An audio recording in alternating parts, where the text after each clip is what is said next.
Cartoons have long been a weapon against authority, and in many parts of the world, they are being sharpened further as governments clamp down on dissent. Political cartoonists often carry the burden of telling truths that others cannot say openly.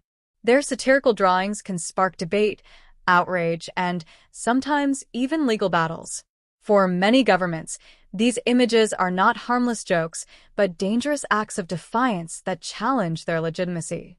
In several countries, cartoonists face charges of sedition, defamation, or spreading misinformation. The idea is to silence voices that use humor as a mirror to show political corruption, policy failures, or authoritarian tendencies. While some leaders laugh it off publicly, many quietly push legal systems to punish artists for making them look weak.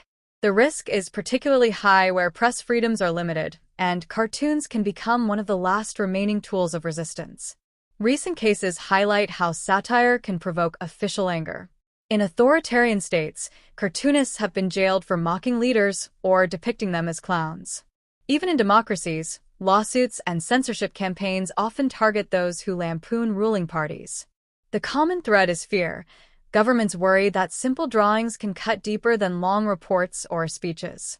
By exaggerating flaws and making leaders appear ridiculous, cartoonists can undermine carefully built political images. Social media has expanded the reach of these cartoons. What once appeared in local newspapers can now spread globally within hours. This rapid circulation amplifies both the cartoonists' voices and the backlash they face. Some artists find themselves doxxed, threatened, or banned online.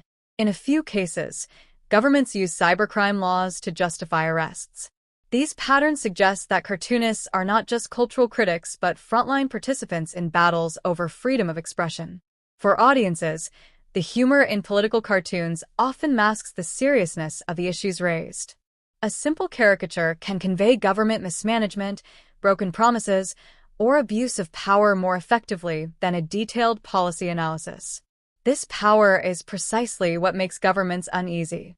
The more ridiculous a leader looks in a cartoon, the harder it becomes to maintain authority and credibility.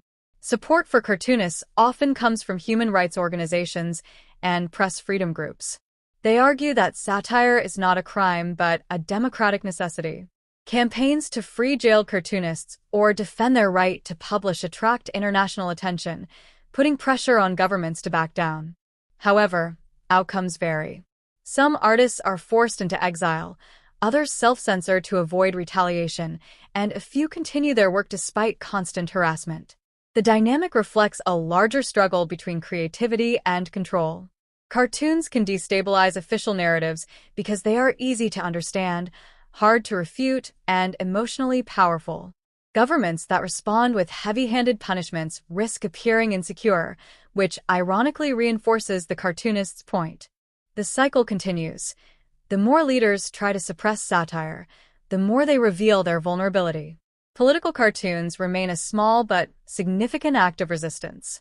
They expose the cracks in power structures through laughter, and while the risks for creators are real, so too is their impact. In the contest between governments and cartoonists, each drawing is more than just ink on paper. It is a reminder that dissent cannot be easily erased.